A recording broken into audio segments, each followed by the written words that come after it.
हाँ तो भाई हमारा भाग संविधान का 3 चल रहा था। हमने अनुच्छेद 31 तक पूरे कर लिए थे।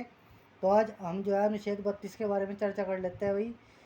अनुच्छेद 32 से पहले जो हमारा मूल अधिकार है वो है संवैधानिक उपचारों का अधिकार। ये इसमें क्या होता है भाई कि मूल अधिकार बनाने वाला अनुच्छेद कौन है? 32 है। यानी मूल अधिकार को भी मूल अधिकार बनाने वाला अनुच्छेद कौन सा है? 32 है। अब अनुच्छेद 32 में जो है ये मूल अधिकारों का रक्षक है। और इसमें क्या है कि इसे संविधान की आत्मा कहा डॉक्टर भीमराव अम्बेडकर ने।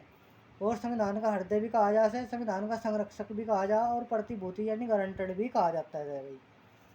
इसके तहत हम मूल अधिकार में छेड़छाड़ करने पर सीधा सुप्रीम कोर्ट में जा सकते हैं। अनुच्छेद 32 में 5 प्रकार की रिट जारी की जाती है, जिसे न्यायिक कार्रवाई की रिट भी कहते हैं। उसके बाद देख लेते हैं कि भाई सबसे पहली रिट कौन सी है अनुच्छेद 32 के तहत? बंदी प्रत्यक्षीकरण।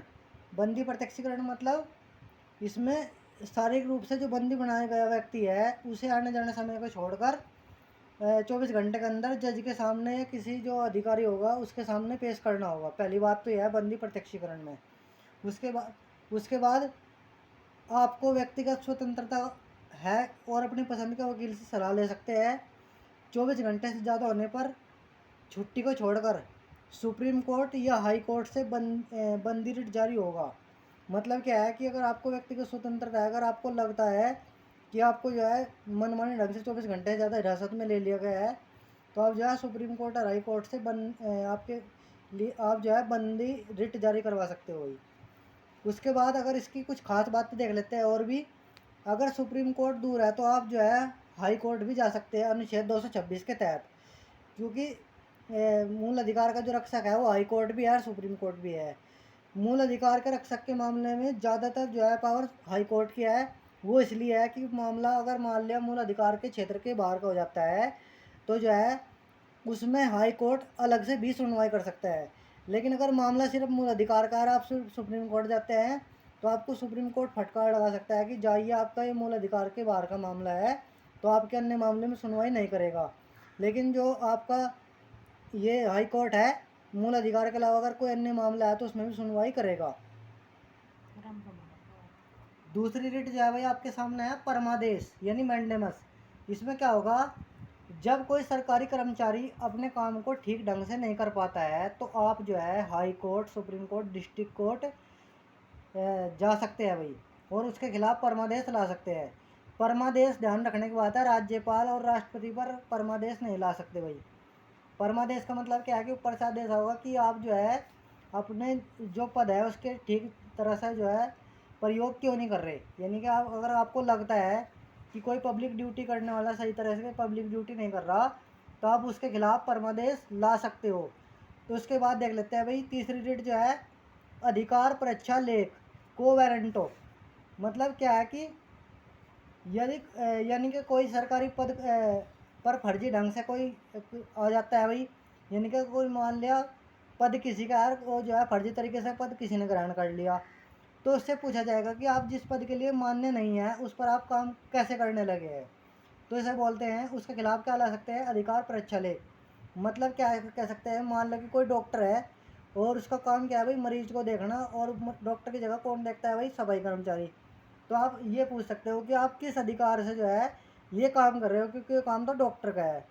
तो जो है उसे बोलते हैं अधिकार परीक्षा लेख। उसके बाद इसकी जो है जो 5 रिट है उनकी हमने एक ट्रिक बनाई हुई है भाई। बंदी पति परमेश्वर उसका अधिकार। मतलब क्या है कि बंदी प्रत्यक्षीकरण, प्रतिषेध लेख, परमादेश, उत्प्रेक्षण और अधिकार परीक्षा लेख, ये 5 रिट की जो है हमारे पास ट्रिक है। उसके बाद इसके बाद है भाई प्रतिषेध लेख। मतलब रोक देना यानी स्टे ऑर्डर ले लेना। यानी उच्च न्यायालय निम्न न्यायालय को आदेश देता है कि अगर मामला मान लिया कोई हाई कोर्ट का था और वो सुप्रीम कोर्ट चला गया, तो सुप्रीम कोर्ट अपने यहाँ से जो है बोलता है कि आप जो है इस मामले को अपने यहाँ रोक दो।